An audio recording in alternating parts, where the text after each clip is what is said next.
Hello साथियों, आज आपको अगला चलेगा प्रोसेस। जिस तरीके से आपका सीटेट का प्रोसेस चलता था, उसका अगला प्रोसेस आपको सिखाया जाएगा और बताया जाएगा। मेरे बानरी सेनाओं, कृपया एक्टिव हो जाइए और लग जाइए। इस बार कैसे उड़ाना है वो आप लोग देखेंगे और गर्दा मचाइए। ठीक है, चलते हैं। आज आपका कॉन्सेप्ट क्या है, ज़रा इनकी हम लोग बात करें और चर्चा करें। देखिए, आपको आज समझना है कि रेखा किसे कहते हैं। रेखा अगर आपसे पूछा जाए तो थोड़ा सा समझना है आपको। रेखा में कहा जाए तो रेखा जो होता है वह अनंत बिंदुओं से मिलकर बना होता है।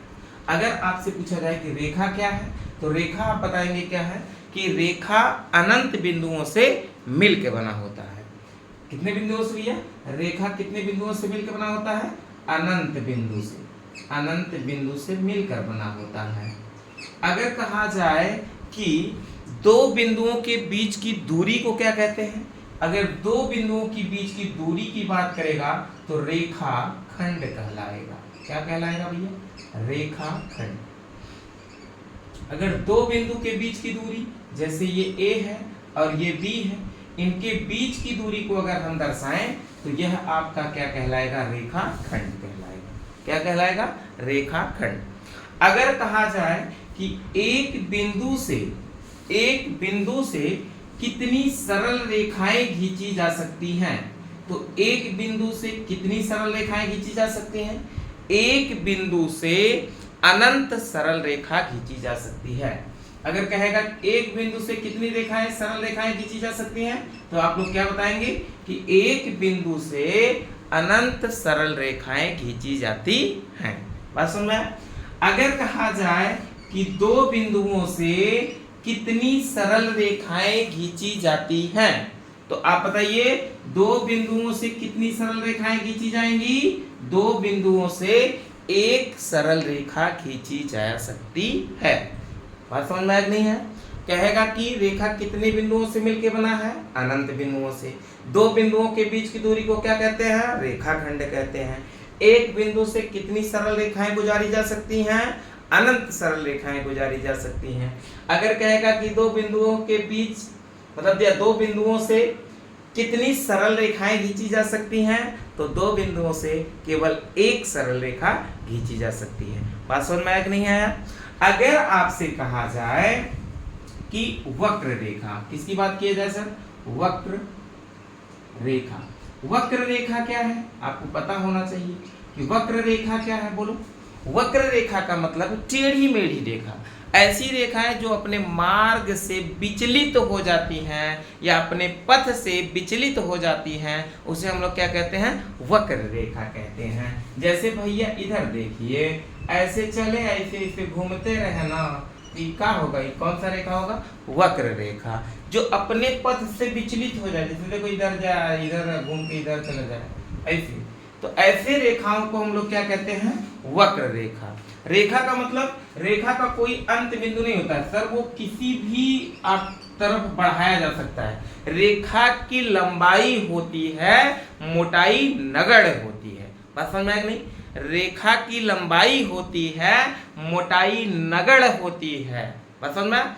रेखा अनंत बिंदुओं से मिलकर बना होता है।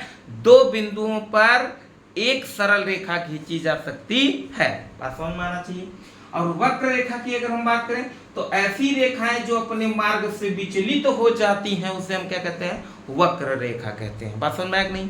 अब कहा जाए कि एक बिंदु से कितनी वक्र रेखाएं खींची जा सकती हैं भैया? एक बिंदु से कितनी वक्र रेखा खींची जा सकती है? टेढ़ा मेढ़ा के अनंत वक्र रेखा खींच सकता। अगर कहे कि एक बिंदु से कितनी वक्र रेखाएं खींची जा सकती है, तो कहा जाएगा अनंत वक्र रेखा खींची जा सकती है। अगर यह बात कर दे कि दो बिंदुओं से कितनी वक्र रेखाएं खींची जा सकती हैं, तो दो बिंदुओं से कितनी वक्र रेखा खींची जा सकती है जी? टेढ़ा मेढ़ा कहीं कोई से भेजता ना है, इधर देखा, इधर जाता, ये जाता, ये टेढ़ा मेढ़ा कहीं इधर। कितनी सरल रेखा वक्र रेखाएं खींची जा सकती हैं? बोलिए। दो बिंदु से क्या भैया? दो बिंदु से अनंत वक्र रेखाएं खींची जा सकती हैं। बात समझ में नहीं है? कोई डाउट नहीं होना चाहिए। अगर अब आपसे बात करें कि क्या भैया, किरण की बात, किसकी बात भैया, किरण की बात, ठीक ना, किसकी बात, किरण की बात। किरण किसे कहते हैं भैया, किरण का मतलब होता है कि ऐसी रेखा जिसका एक अंत बिंदु होता है। मतलब भैया एक तरफ अंत बिंदु का मतलब यह तरफ बढ़ी ओढ़ी ना, जौनी और तीर लगा वही और बढ़ी, तो का ये किरण, का ये भैया किरण। किरण का मतलब है कि एक अंत जिसमें एक अंत बिंदु होता है उसे क्या कहते हैं, किरण कहते हैं। बात समझ में नहीं, किरण का मतलब समझ गए आप लोग। अब आती है बात कि आपको थोड़ा सा समझना है, अब क्वेश्चन की दुनिया में लेके चलें, उसके बाद बात जैसे जैसे आएगा वैसे वैसे हम आपको समझाते जाएंगे ना, ठीक है।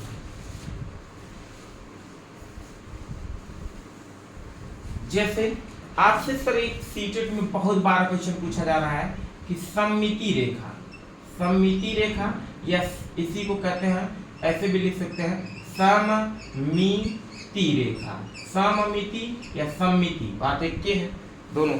सममिति रेखा क्या होती है भैया, सममिति रेखा, सममिति रेखा का मतलब होता है ऐसी रेखाएं, मतलब सममिति रेखा का मतलब भैया क्या होगा, यदि किसी आकृति में जिस रेखा के अनुदिश मोड़कर आकृति के दाएं अथवा बाएं भाग को समान अनुपात में विभाजित करना हो उसे क्या कहते हैं, सममिति रेखा। मतलब कहने का सारांश क्या है भैया, सीधी सीधी बात कि यह सममिति रेखा ऐसी रेखा है जो किसी वस्तु या व्यक्ति या किसी वस्तु या किसी व्यक्ति को दो बराबर भागों में विभाजित कर दे, उसे क्या कहते हैं, सममिति रेखा। बात समझ में नहीं, ऐसी रेखाएं जो किसी वस्तु या व्यक्ति को बराबर भागों में विभाजित कर दे उसे क्या कहते हैं, सममिति रेखा। बात समझ में नहीं, फिर से याद रखो, ऐसी रेखाएं जो किसी वस्तु या व्यक्ति को दो बराबर भागों में विभाजित कर दे उसे क्या कहते हैं, सममिति रेखाएं कहते हैं। जैसे आपसे इस पे क्वेश्चन बहुत बार पूछा जा रहा है, देखिए हम जैसे क्वेश्चन आप लोग लिखेंगे, निम्न अक्षर समूह, निम्न अक्षर समूह में से किस एक में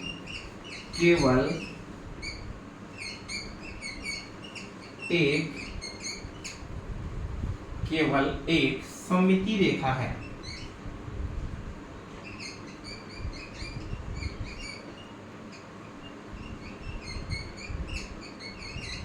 जैसे ऑप्शन आपको दिया जाएगा BIH, दूसरा ऑप्शन आपको दे दिया जाएगा CGU, तीसरा ऑप्शन दे दिया जाएगा आपका DEH, चौथा ऑप्शन दे दिया जाएगा आपका, चौथा ऑप्शन आपका दे दिया जाएगा NAB। कहा जाएगा इसमें कौन सा भैया क्या है, सममिति रेखा। मतलब इस किस ऑप्शन में कौन से ऐसे अक्षर हैं जिनको बराबर, सममिति रेखा का मतलब सीधा है कि दो बराबर भागों में विभाजित करना। तो बराबर भागों में विभाजित करने का मतलब चाहे वो क्षैतिज विभाजित करे चाहे ऊर्ध्वाधर विभाजित करे, चाहे जैसे विभाजित करेगा तो बराबर होना चाहिए बस। तो मतलब दोनों तरफ से हम काट सकते हैं, चाहे उसको क्षैतिज काट दीजिए और चाहे उसको ऊर्ध्वाधर काट दीजिए, तो भैया बराबर कटेगा तो सममिति रेखा होएगा, और बराबर न कटी तो सममिति रेखा न हुई। बात इतनी समझिएगा ना।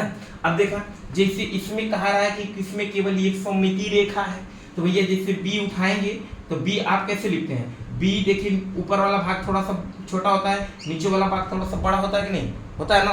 अगर इसको आप बी को ऐसे काटेंगे तो बराबर भागों में कटेगा, नहीं कटेगा ना।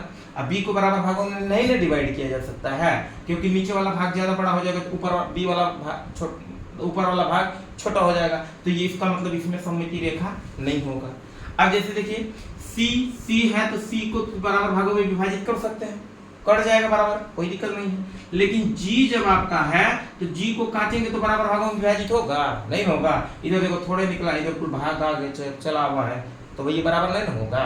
तो इसका मतलब इस जी के कारण इसका आंसर क्या हो गया, गलत हो गया, बी वाला भी। अब जैसे देखिए डी, तो डी को आप बराबर भागों में काट सकते हैं कि नहीं, बराबर भागों में कट जाएगा। लेकिन ई अगर आपके पास है तो ई को अगर यहीं से काट दे तभी बराबर भागों में कट गया। लेकिन अगर आपके पास एच है तो एच का मतलब भैया एच बनाइए और इसको भी यहीं से काट देंगे, बराबर भागों में कट जाएगा नहीं। तो इसका मतलब ये सब देखो बराबर भागों में कटा है, तो आपका यही क्या होगा सर, क्या होगा बोलिए, सममितीय रेखा होगा। देखिए इससे भी ऐसे भी हो सकता है, और जहां पे एच नहीं है, अगर यहाँ पे हम लोग एम लिख दें, क्या लिख दें भैया, एम, अगर यहाँ पे m लिख दें तब m को बताइए बराबर भागों में काटा जा सकता है कि नहीं। अब देखो तुम लोग कहोगे सर अगर m के ऐसे कटबत बराबर भागों में नहीं कटेगा, तो वो क्षैतिज भी कट सकता है और ऊर्ध्वाधर भी कट सकता है। तो m को हम लोग ऐसे नहीं काटेंगे, हम लोग m को ऐसे काटेंगे। देखिए बराबर भागों में कट गया कि नहीं, ऊर्ध्वाधर काट दीजिए, तो इसका मतलब बराबर भागों में कट गया। तो बराबर भागों में कट गया तो इसका मतलब तब भी आंसर क्या होगा, ये सही होगा।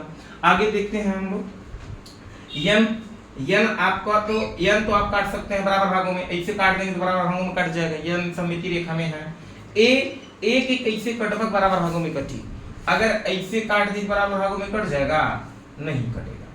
ऐसे काटेंगे तो भी नहीं कटेगा बराबर भागों में। बी को तो ऑलरेडी आप लोग जान रहे थे, छोटा होता है कि बड़ा नहीं कटेगा बी बराबर भागों में, तो इसका मतलब ये भी आंसर क्या हो गया, गलत। तो आपका सममिति रेखा किसमें सही है भैया, डी ई एम में, डी ई एम में।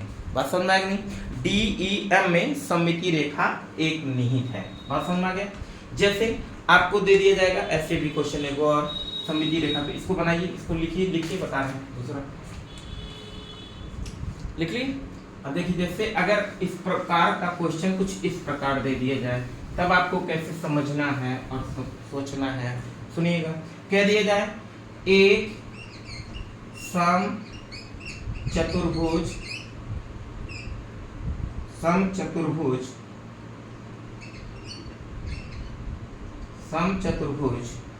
की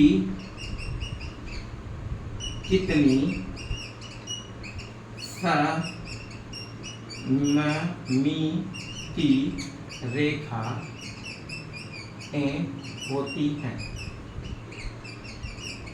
बताइए। एक समचतुर्भुज में कितनी सममिति रेखाएं होती हैं। समचतुर्भुज जानते हैं कि नहीं, पहले ये बताइए। समचतुर्भुज का मतलब है भैया कि जैसे देखो समचतुर्भुज, अगर समचतुर्भुज की बात करें ना तो तुरंत ही इसके सामने आप लिख लीजिए वर्ग का टेढ़ा। समचतुर्भुज क्या होता है, वर्ग का टेढ़ा। जैसे आप वर्ग बनाते हैं, हाँ ऐसे वर्ग बनाते हैं, वर्ग में क्या होता है, जिनकी चारों भुजाएं क्या होती है, समान होती है, उसे हम लोग क्या कहते हैं, वर्ग कहते हैं। अगर वर्ग के थोड़ा सा इसे टेढ़िया दो, टेढ़िया देबो माने कि इसे टेढ़िया देबो, थोड़ा सा टेढ़िया दे, ई का होगा भैया, ई समचतुर्भुज होगी। बात समझ में आएगा ना, बोला वर्ग के थोड़ा सा का करबो, टेढ़िया दो, टेढ़िया देबो तो का होई, ई समचतुर्भुज होगी। आ समचतुर्भुज में तो टेढ़िया तो सब ई का मतलब सभी भुजाएं तो वही रहेगा ना भाई, टेढ़ा ना हो जाएगा, कोण ना खत्म अलग होगा, तो भुजा तो वही रहेगा। तो इसका मतलब इसमें क्या करना है बोलिए, इसका मतलब इसमें यह है कि इसमें सभी भुजाएं वर्ग में बराबर था, तो समचतुर्भुज में भी सभी भुजाएं क्या होगा, बराबर होगा।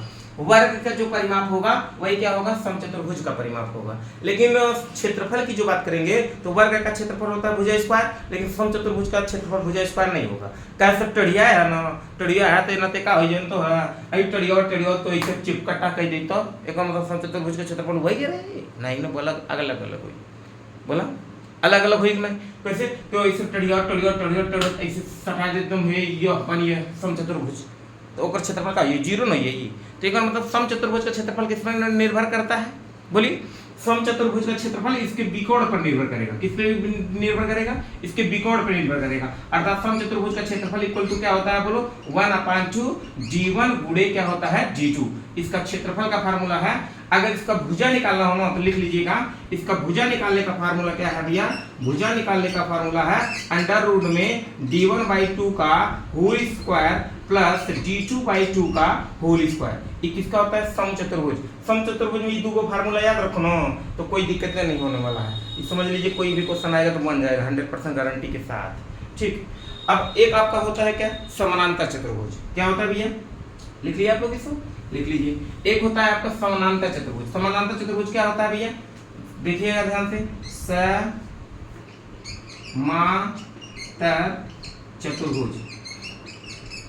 समानांतर चतुर्भुज क्या होता है, इसमें आप लोग लिख लीजिएगा आयत का टेढ़ा। आयत का टेढ़ा क्या होता है भैया, आयत का टेढ़ा। आयत का टेढ़ा का मतलब समझता है, एक बगल आयत बनाए के, एक आयत बनाए के और एक क्या कर टेढ़िया इधर, क्या कर रहा भैया, टेढ़िया इधर। टेढ़िया माने ऐसे चिपटा के इतनी से, तो का आयत कैसे चिपटा कर, तो बनिए कि ना बनिए, ये का बनिए भैया, समानांतर चतुर्भुज। समान आयत में क्या होता है, आयत में आमने सामने की भुजाएं क्या होती है, बराबर होती है। आयत में क्या होता है, आमने सामने की भुजाएं बराबर होती है। इसका मतलब इस समानांतर चतुर्भुज में भी क्या होगा, आमने सामने की भुजाएं क्या होगा, बराबर होगा। समझ में नहीं है, समानांतर चतुर्भुज में भी आमने सामने की भुजा क्या होगा, बराबर होगा। अब सोचो कि समानांतर चतुर्भुज का क्या है, समानांतर चतुर्भुज में सभी भुजाएं बराबर तो है नहीं, इसका मतलब इसकी ऊंचाई पर इसका निर्भर करेगा, वही विकर्ण वाली बात नो। वर्ग अगर होता तो विकर्ण का निर्भर करता, लेकिन समानांतर है ना, समानांतर का मतलब क्या, आमने सामने की भुजा बराबर है, चढ़िएंगे तो एकदम चिपटन न होगा, एकदम चिपटन न हुई कैसे कि भुजा एक बराबर नहीं खेबा ना, बोला हो। तो इसका मतलब इसका जो क्षेत्रफल निर्भर करेगा ना, ये किसके ऊपर निर्भर करेगा, इसकी ऊंचाई के ऊपर निर्भर करेगा। ऊंचाई जितना वो रहेगा उसका क्षेत्रफल उतना जो ज्यादा रहेगा। ऊंचाई जितना वो कम करेंगे, ऊंचाई चिपटा देंगे, तो इसका मतलब ऊंचाई जब कम होगा तो इसका मतलब इसका क्षेत्रफल भी क्या होगा, कम होगा। तो बात समझ में आया। तो इसका क्षेत्रफल जो निर्भर करता है ऊंचाई, और ये नीचे वाले भाग को आप लोग क्या कहते हैं, आधार कहते हैं। क्या कहते हैं, आधार। तो मतलब इसका क्षेत्रफल जो होगा आपका क्या होगा, क्षेत्रफल होगा आधार गुणे ऊंचाई। क्या होगा भैया, आधार और गुणे क्या होगा, ऊंचाई। आधार गुणे ऊंचाई, ये किसका क्षेत्रफल हो गया, समानांतर चतुर्भुज का क्षेत्रफल हो गया। अगर कहेगा कि क्या समानांतर चतुर्भुज समचतुर्भुज हो, समानांतर चतुर्भुज नहीं, समचतुर्भुज समानांतर चतुर्भुज हो सकते हैं, हाँ हो सकते हैं, कोई दिक्कत नहीं। जो क्योंकि समचतुर्भुज जो होगा ना, समचतुर्भुज में क्या है, सभी भुजाएं आपस में बराबर है। सभी भुजाएं बराबर होता है कि नहीं होता है, बोलिए। समचतुर्भुज समानांतर चतुर्भुज हो सकते हैं, क्यों, क्योंकि सभी भुजाएं बराबर है तो आमने सामने की भुजा बराबर नहीं होगा, होबे करेगा।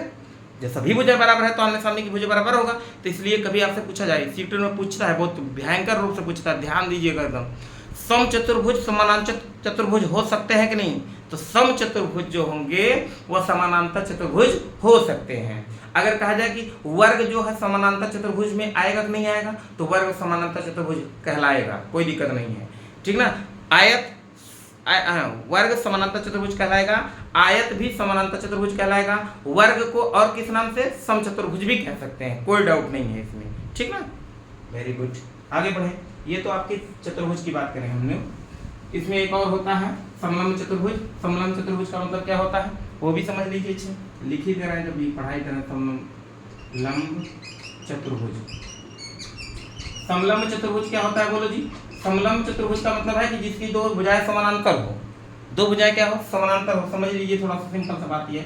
देखिए दो भुजा समानांतर है, इसको ऐसे मिला दिए, इसको ऐसे मिला दिए, तो ये बना आकृति क्या कहलाता है, समलंब चतुर्भुज। समलंब चतुर्भुज का क्षेत्रफल निकालने के वास्ते हमको क्या करना है, इसकी ऊंचाई पता होना चाहिए, और ये भुजा की लंबाई पता होना चाहिए, और ये भुजा की लंबाई पता होना चाहिए। तो हम कैसे लगाएंगे, 1/2 ऊंचाई का मतलब h और समानांतर भुजाओं का योग मतलब a + b, यही इसका क्या होता है सर, क्षेत्रफल होता है। बात समझ में नहीं है, बोलो जी।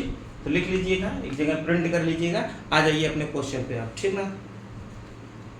आइए अपने क्वेश्चन की दुनिया में हम ले चलते हैं, क्या माजरा है, क्या बातें हैं, उसको हम समझाते हैं, ठीक ना। देखिए अब देखिए, कहता है कि सममिति रेखा। सममिति रेखा माने, बोलो जल्दी करो, अभी बताया ना। सममिति रेखा माने कि जो बराबर बराबर भागों में विभाजित कर दो, सममिति रेखा कहते हैं। कौन सा रेखा कहते हैं, सममिति रेखा के जब बराबर बराबर भागों में विभाजित कर देगा, ठीक ना।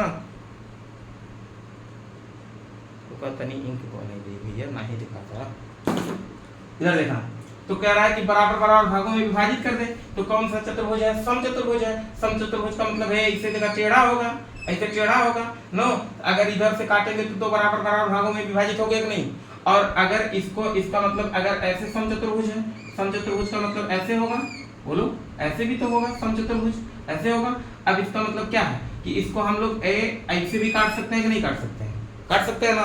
तो इधर देखो दो बराबर बराबर भागों में विभाजित हो गया कि नहीं। तो कह रहा है कि समचतुर्भुज में कितनी सममित रेखाएं होती है। तो कितनी सममित रेखा होगी, या तो एक क्षैतिज काटेंगे या तो एक ऊर्ध्वाधर काटेंगे, अर्थात कितनी सममित रेखाएं होंगी, दो सममित रेखाएं होंगी। बात समझ में नहीं है, या तो इसको क्षैतिज काटेंगे या तो इसको ऊर्ध्वाधर काटेंगे। इसलिए समचतुर्भुज में कितनी सममित रेखाएं होंगी, दो सममित रेखाएं होंगी। कोई डाउट होना नहीं चाहिए। आगे बढ़े हम लोग। देखिए आगे आपको कैसे सीखना है, क्या सीखना है, समझिएगा ध्यान से। एकदम पेपर में आया हुआ क्वेश्चन सिर्फ बताएंगे, एकदम कर्जा की तरह घबराइए। आगे आपको थोड़ा सा समझना है।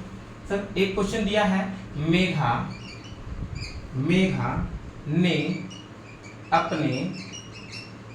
अपने कॉपी में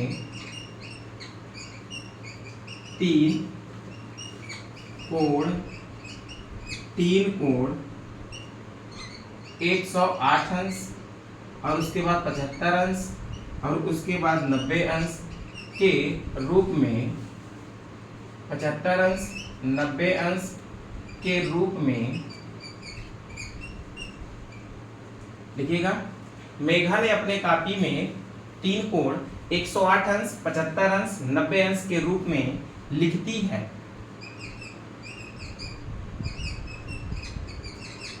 तो निम्नलिखित में से कौन सा आंसर सही होगा। तो इसका आंसर दिया जाएगा कुछ इसी क्रम में।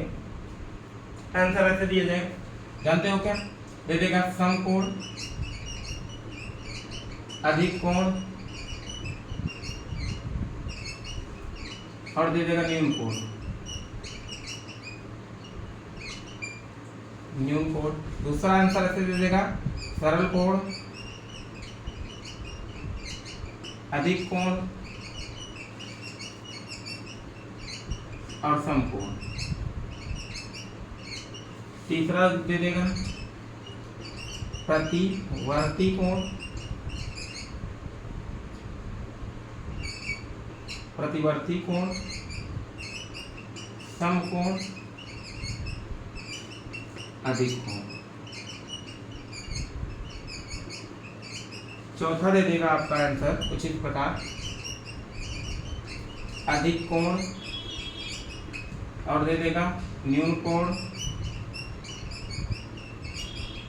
और दे देगा समकोण। बताइए कौन सा आंसर है।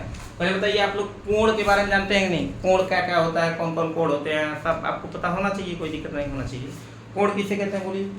कोण दो रेखाओं के बीच के झुकाव को, दो रेखाओं के बीच के झुकाव को। देखिए जैसे दो रेखा इधर, एक रेखा ये है, एक रेखा ये है, अगर ऐसे टकरार कराई दी नो तो एक बीच के झुकाव को, मतलब एक बीचवा वाला जो भगवा है उसी को हम लोग क्या कहते हैं, कोण कहते हैं। कोण, कोण दो रेखाओं के बीच के झुकाव को। जैसे देखो इधर तो रेखा है ना, इसके बीच के ये झुकाव जो है, इसके बीच का ये क्या कहलाएगा, कोण कहलाएगा। बात समझ में आएगा नहीं।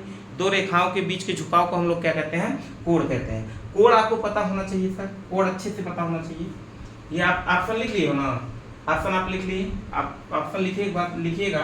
देखिए कोण कौन कौन से होते हैं, पहले हम आपको ये दर्शा दें और सिखा दें, ठीक। ऑप्शन आप लोग लिख लीजिएगा, ऑप्शन लिख लीजिए।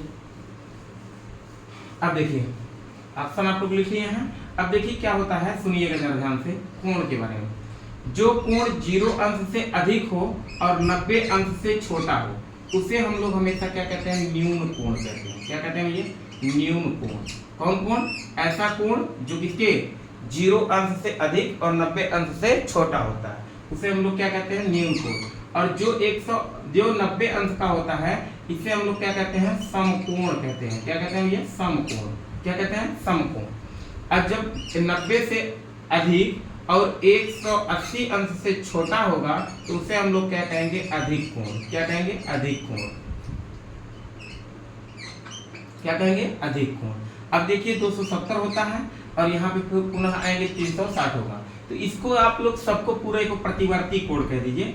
180 से बड़ा और 360 तक पूरा, इसके बीच में जो भी कोण आएगा उसे हम लोग क्या कहते हैं, प्रतिवर्ती कोण। क्या कहते हैं भैया, प्रतिवर्ती कोण।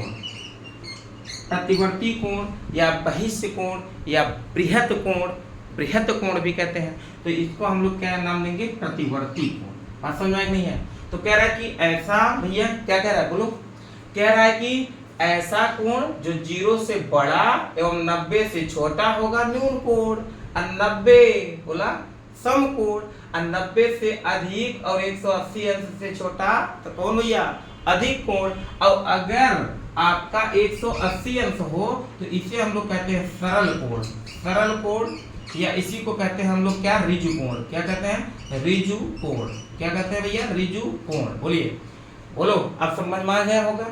0 से बड़ा 90 से छोटा न्यून कोण, 90 सम कोण, और 90 से अधिक 180 अंश से छोटा तो कौन अधिक कोण। और 180 अंश वाले को या तो सरल कोण या तो ऋजु कोण, और 180 से 360 तक सभी को क्या कहेंगे प्रतिवर्ती कोण। क्या कहेंगे प्रतिवर्ती कोण, बृहत कोण, बहिष्ठ कोण, कुछ भी कह सकते हैं आप, ठीक ना। आगे चर्चा बढ़ाएं। अब देखिए आपका दिया है कि क्या 108, 108 का मतलब क्या है 90 और 180 के बीच में है, तो इसका मतलब कौन सा कोण होगा अधिक कोण होगा। ये 108 आपका क्या होगा अधिक कोण होगा। Very good. अब इसके बाद कह रहा है कि 75, 75 क्या किसके बीच में है 0 और 90 के बीच में है, तो इसका मतलब क्या होगा न्यून कोण होगा, न्यून कोण। आगे कह रहा है कि 90, 90 क्या होगा ऑलरेडी समकोण होगा, तो ऑप्शन आपका यही सही होगा। जो ऑप्शन में लिखा गया होगा अधिक न्यून और समकोण वही आपके लिए क्या होगा सर राइट आंसर होगा। बात समझ में आ गया नहीं आ गया। अब अधिक कोण, न्यून कोण, पूरक, अब इसमें और होता है मतलब दो शीर्षाभिमुख कोण, समपूरक कोण, कोटि पूरक कोण, पूरक कोण, एकांतर कोण, संगत कोण, और उसके बाद होता है अंतः कोण, बहिष्ठ कोण मतलब बाह्य कोण। मतलब आप आगे चर्चा बढ़ाएंगे तो सबको बताएंगे आपको बारी बारी से, ठीक। लिख लीजिए इसको। लिखने के बाद अब समझेंगे थोड़ी सी बातें और।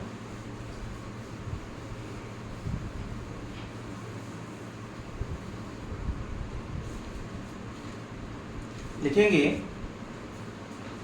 समकोण माने 90, नया लिखेंगे दो कोण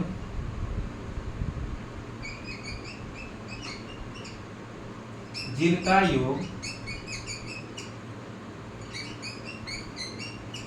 180 अंश को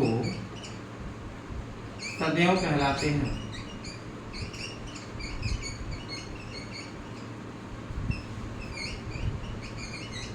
सदैव कहलाते हैं मतलब क्या कह रहा है भैया, कह रहा है कि दो कोण जिनका योग 180 अंश हो वह सदैव क्या कहलाते हैं। अब ऑप्शन इन चर्चा दे देगा, क्या कहेगा, पहला ऑप्शन दे देगा न्यून कोण कहलाते हैं,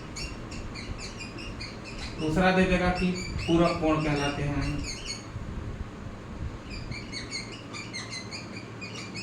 तीसरा दे देगा ऑप्शन आपको एकांतर कोण कहलाते हैं, चौथा दे देगा ऑप्शन आपका जानते हैं क्या, चौथा दे देगा समपूरक कोण कहलाते हैं। बताइए कौन सा होंगे भैया सदैव क्या कहलाएंगे। मतलब कह देगा कि दो कोण जिनका योग 180 अंश हो वह सदैव कहलाते हैं। तो मतलब भैया आपको समझना है थोड़ी सी बातें और अच्छे से समझना है, ठीक ना। कैसे क्या माजरा है सुनिएगा ध्यान से। यह देखिए कहता है, अगर आपको याद होना चाहिए क्या चीजें, अगर जैसे इधर 180 अंश है, इसको दो भागों में विभाजित कर दिया गया। अगर एक कोण आपका θ1 हो गया, एक कोण आपका θ2 हो गया। अगर दो कोणों का योग मतलब θ1 प्लस θ2 इक्वल टू 180 अंश हो, मतलब दोनों को जोड़ेंगे तो 180 सरल रेखा होगा ना, बोलिए ना। अगर दो कोणों का योग 180 अंश हो तो उसे हम लोग क्या कहते हैं समपूरक कोण कहते हैं। क्या कहते हैं भैया समपूरक कोण कहते हैं। बात समझ में आ गई, याद होना चाहिए। जब दो कोणों का योग 180 अंश हो तो उसे सदैव क्या कहते हैं समपूरक कोण कहते हैं। जब देखो और बात को समझना है, जब भैया आपको ये समझना है कि जब दो कोणों का योग 90 अंश हो θ1 θ2, जब दो कोणों का योग मतलब θ1 प्लस θ2 इक्वल टू 90 अंश हो तो उसे हम लोग पूरक कोण या कोटि पूरक कोण कहते हैं। पूरक या कोटि पूरक कोण कहते हैं,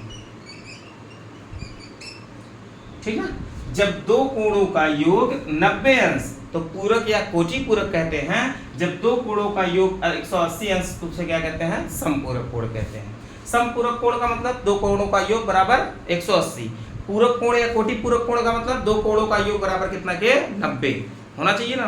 आगे समझना है माजरा क्या है, ठीक। तो कहता है कि दो कोणों का योग 180 अंश सदैव कहलाते हैं। ठीक है, मतलब क्या कहलाएंगे भैया, समपूरक कोण। आंसर सही होगा, क्या कहलाएंगे, समपूरक कोण कहलाएंगे, कोई डाउट नहीं होना चाहिए। वेरी गुड, आगे बढ़ो।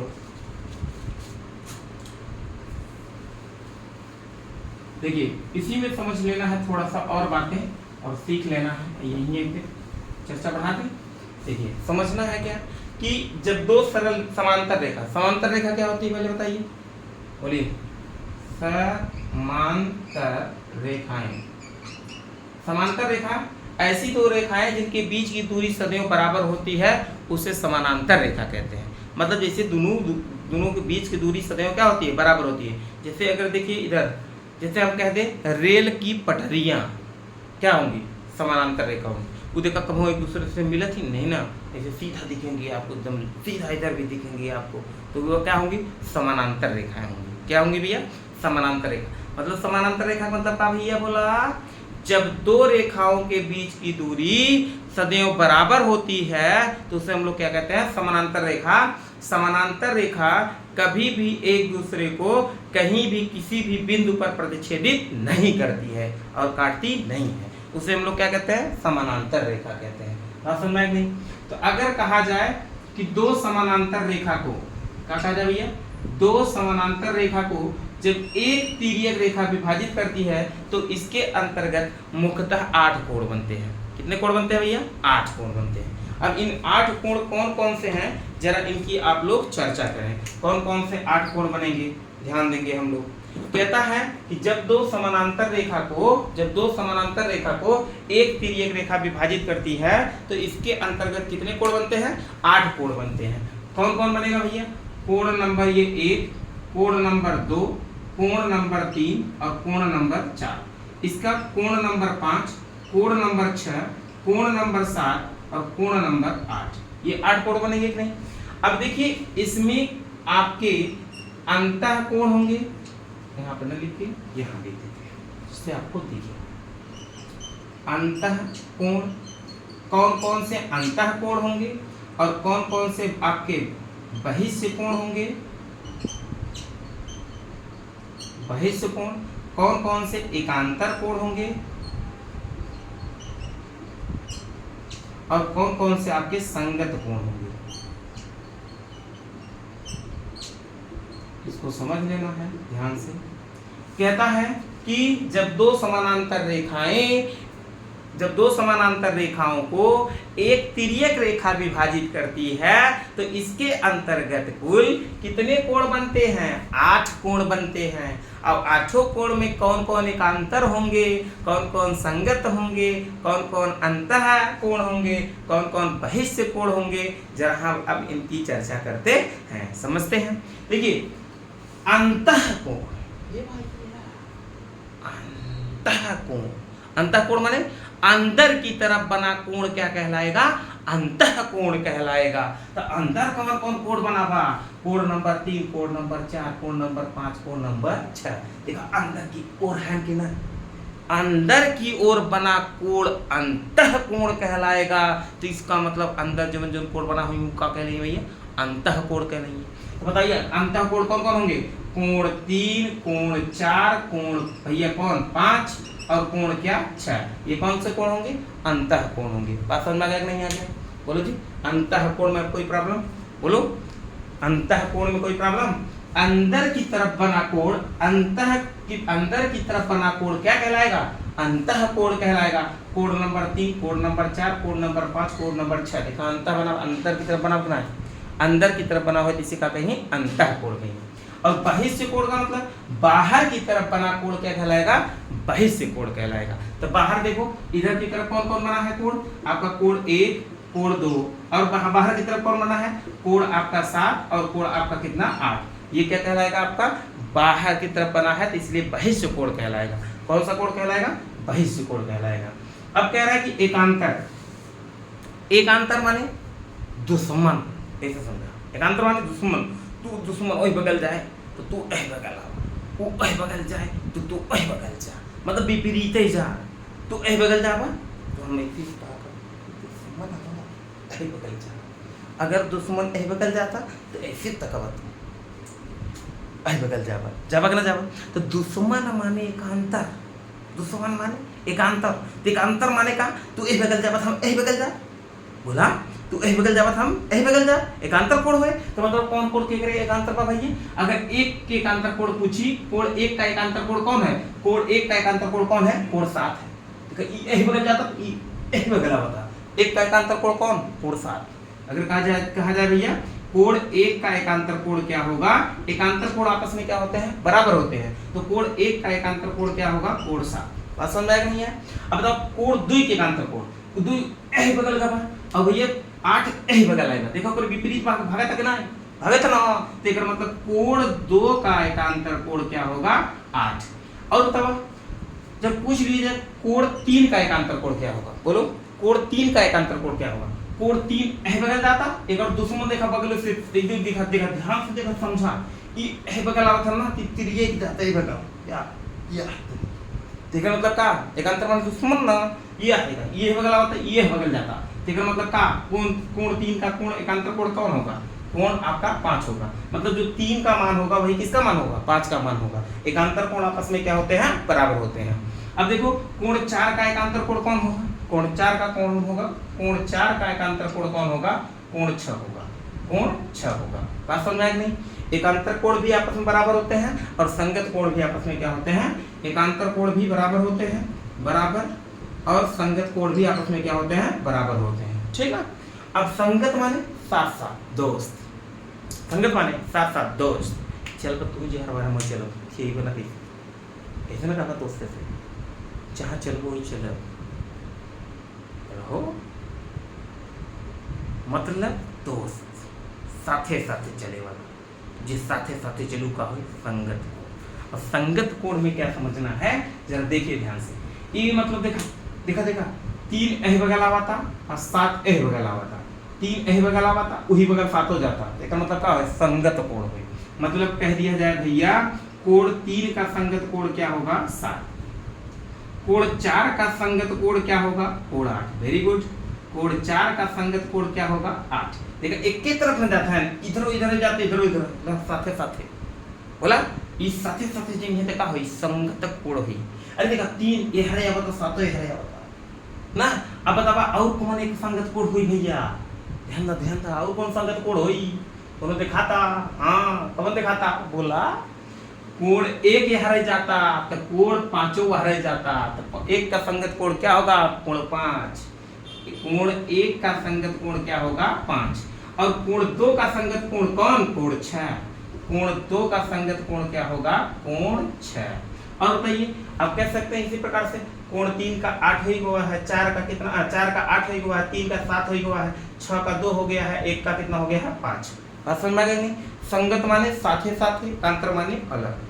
बात समझ में आ ही गया होगा, हमको पूर्ण विश्वास है। ठीक, लिख लीजिए इसको, लिखिए तब आगे बढ़े हम लोग। इसमें क्वेश्चन देता है, जैसे देख लीजिए थोड़ा सा और समझ लीजिए। अगर हम कहते हैं कोण ए का मान 60 डिग्री है तो एक मतलब संगत कोण भी समान होते हैं, एकांतर कोण भी समान होते हैं।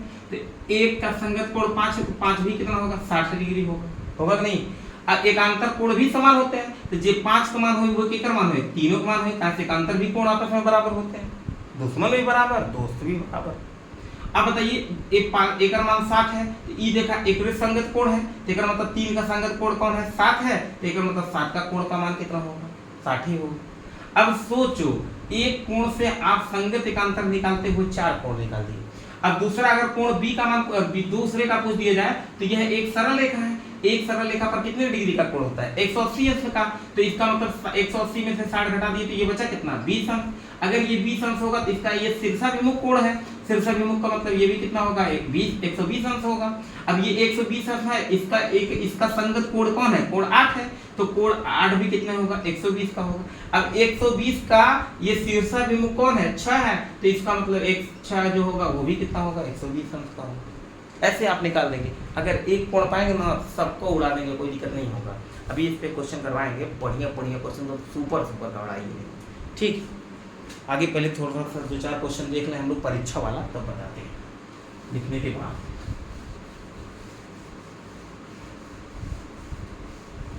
देखिए इसमें कुछ आपसे इस प्रकार से प्रश्न पूछे जाते हैं।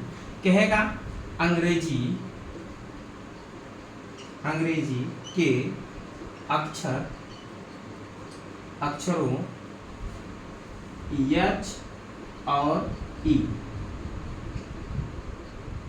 एच और ई में समकोण है, ऐसे पूछ देगा, बताइए समकोण है, आंसर दे देगा 4, B option 6, C option 7, D option 8। बताइए कह रहा है कि एच और ई में समकोण है, समकोण का मतलब 90 अंश, समकोण का मतलब 90 अंश।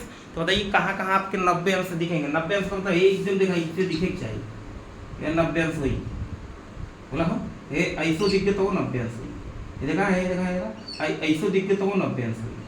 मतलब 90 अंश का मतलब सीधी दो लाइनें सीधी आके इसे टकरार करें ना तो 90 अंश होगा। बात समझ में आया नहीं? ऐसे टकरार करें इसे, देखो सीधा सीधा, मतलब टकरार करेंगे, चाहे टेढ़ा रहा चाहे जैसे रहा, लेकिन सीधा सीधा दोनों टकरार करना चाहिए, तो वो क्या होगा? 90 अंश का कोण होगा। तो इधर देखो जैसे H और E में समकोण पूछा है, तो H का मतलब ऐसे बनाएंगे कि नहीं बनाएंगे? H ऐसे बनाएंगे। देखिए यहाँ पे एक आपका समकोण होगा, एक आपका यहाँ पे नीचे वाले समकोण होगा, यहाँ पे एक समकोण, बोलो एक समकोण इधर होगा, एक समकोण ऊपर होगा, एक समकोण ऊपर होगा। तो मतलब इसमें कितने समकोण होंगे आपके? 4 समकोण होंगे, 1 2 3 और 4 समकोण होंगे। अब कह रहा है ई में कितने समकोण होंगे? तो ई को आप ऐसे लिखेंगे कि नहीं? बताइए एक समकोण आपका यहाँ पे बनेगा, एक समकोण इसके नीचे बनेगा, और एक समकोण इसके ऊपर बनेगा, और एक समकोण आपके इसके ऊपर बनेगा। तो इसमें भी कितने समकोण हो गए? 1 2 3 4, इसमें भी 4 हो गए, और इसमें भी कितने हो गए? 4, अर्थात 4 जोड़ देंगे, कितने समकोण टोटल बनेंगे आपके? 8। तो आंसर आपका होगा कितना? 8। बात समझ में गई नहीं? आगे समकोण का मतलब सीधा सीधा रेखा होना चाहिए, ठीक ना, जहाँ मिले वही समकोण होगा, ठीक। जैसे अगर हम कह दें कि इसमें बताइए, एक क्वेश्चन और दे दे रहे हैं, टी और ई में कितने समकोण हैं? बताइए जरा। टी और ई तो बता ही दिया ना, तो ई को छोड़ दीजिए, आई लिख दीजिए। टी और आई में कितने समकोण हैं? बताइए टी और आई में कितने समकोण हैं? करता उड़ाइए, टी और आई में कितने समकोण हैं? उड़ाइए। टी में कहाँ समकोण? एगो यहाँ पे समकोण होगा 1 नंबर, एगो यहाँ पे होगा 2 नंबर, एगो यहाँ पे होगा 3 नंबर, एगो यहाँ पे होगा 4 नंबर, एगो यहाँ पे होगा 5 नंबर, एगो यहाँ पे होगा 6 नंबर। तो टी और आई में कितने समकोण होंगे? 2 यहाँ पे हुआ और 4 यहाँ पे हुआ, तो 4 2 कितने हो जाएंगे? आपके 6 समकोण हो जाएंगे। बात समझ में आ गया नहीं? आ गया? समकोण से पूछा जाए क्वेश्चन तो आपको उड़ जाना चाहिए गर्दा की तरह, कोई दिक्कत नहीं होना चाहिए। आगे लिखें, हो गया? Very good. आगे बढ़ते रहें, इसी क्रम में पढ़ते रहें, क्वेश्चन को उड़ाते रहें। उड़ाएंगे तभी तो उड़ेगा, उड़ेगा नहीं करेंगे तो उड़ेगा। जैसे क्वेश्चन इस तरह से पूछा जाता है, बहुत देखना ध्यान से। 4 और 1 तिहाई, 4 और 1 तिहाई समकोण में डिग्री की संख्या,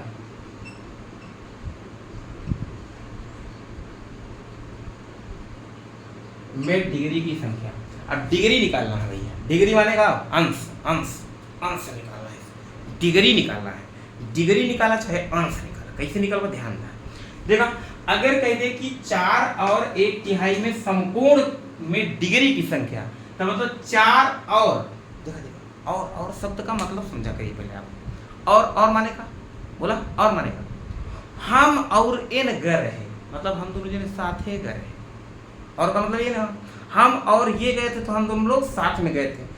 हम या एन जाते, चाहे हम जाए चाहे ये जाए, बात समझ में आई? या हम अथवा या, अथवा माने चाहे एन जाए चाहे हम जाए। हम और एन, हम तथा एन, तो मतलब साथे साथे जोड़, यही वाला शब्द है जोड़। बात समझ में आई ना?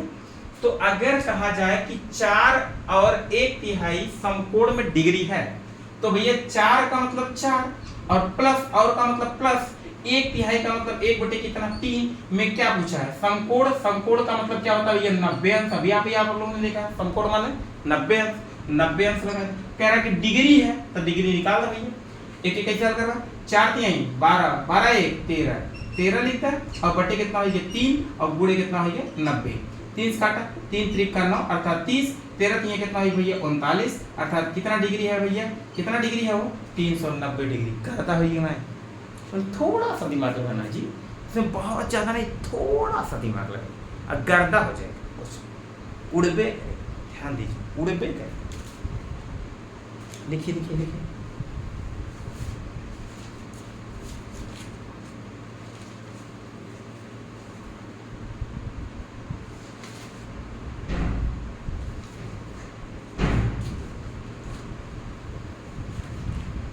आगे लिखें, आगे लिखें, दूसरा लिखें। वेरी गुड, इसी जुनून से बने रहे। हो गया, दूसरा क्वेश्चन लिखें। तो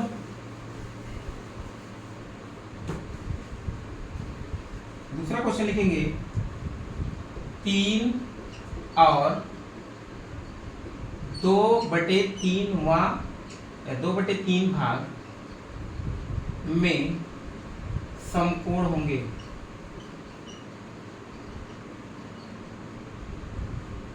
समकोण में डिग्री,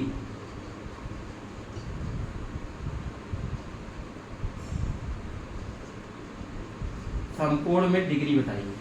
ठीक है, बना लेंगे भाई तो गणता हो जाएगा। 3 तो 3 लिखेंगे प्लस और 2/3 लिखेंगे।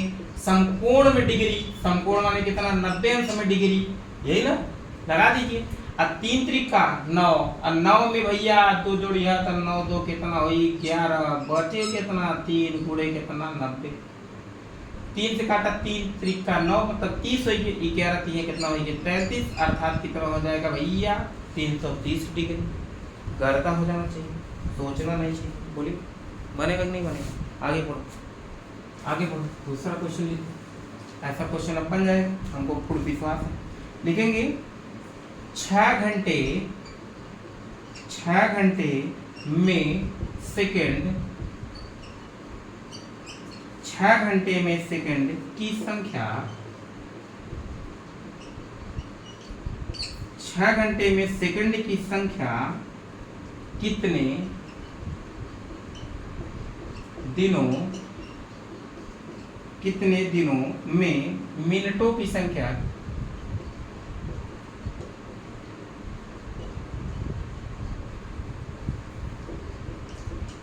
मिनटों की संख्या के बराबर है।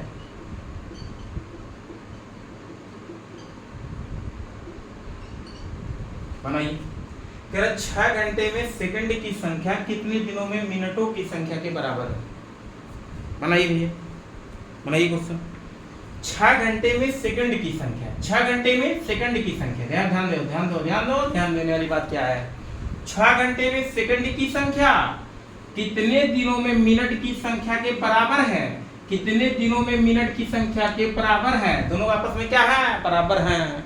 तो भैया 6 घंटे में मिनट, 6 घंटे को मिनट बदलने के लिए क्या करेंगे 60 से गुणा, और सेकंड बदलने के लिए किससे गुणा 60 से गुणा। 6 घंटे में सेकंड, तो 6 में 60 से गुणा करा मिनट हो गया, 60 से गुणा करिए क्या होगी सेकंड में होगी। आगे कहना बराबर है किसके, कितने दिनों में मिनट की संख्या।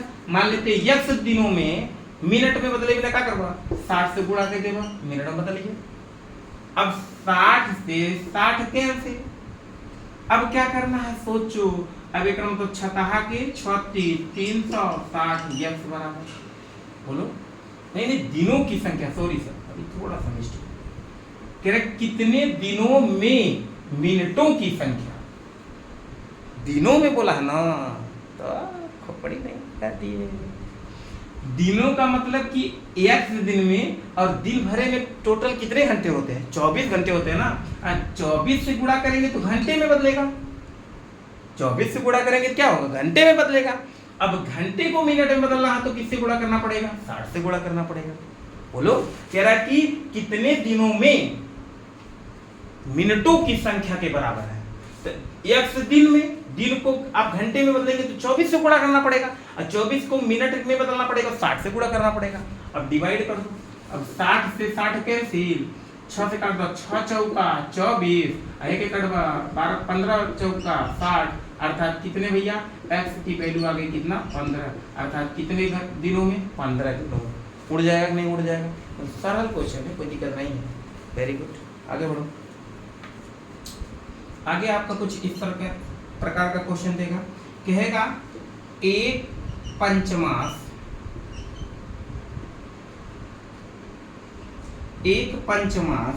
और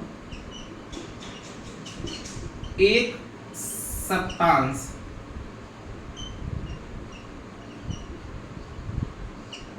एक पंचमास और एक सप्तांश का योगफल ज्ञात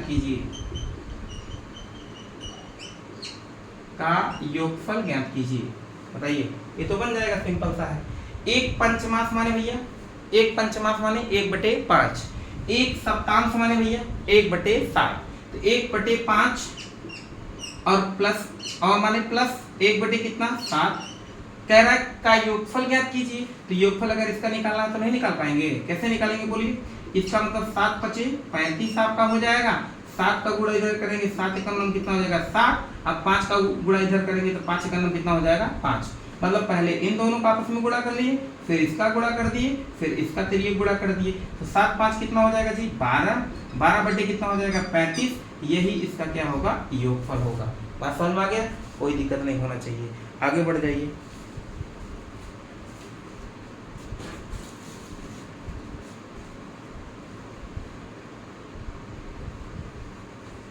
आगे बढ़ जाइए, एक और लिखिए क्वेश्चन।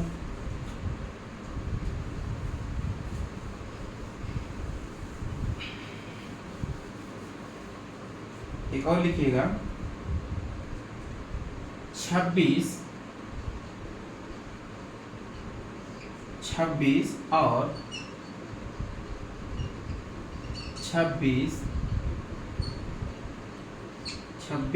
26 सप्तांश, सप्तांश नहीं शतांश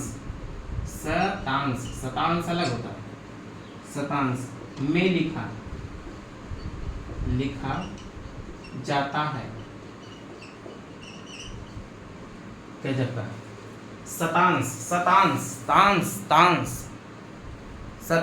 माने 100 से भाग, शतांश माने 100 से भाग, सप्तांश माने 7 से भाग, पंचमास माने 5 से भाग, दशांक माने 10 से भाग। याद रखना चाहिए, ये सब याद रखना चाहिए। कह रहा है कि क्या भैया शतांश 100 से भाग, शतांश 100 से भाग। जब देखो 26 तो लिखेंगे भैया 26 और माने प्लस 26 लिखेंगे।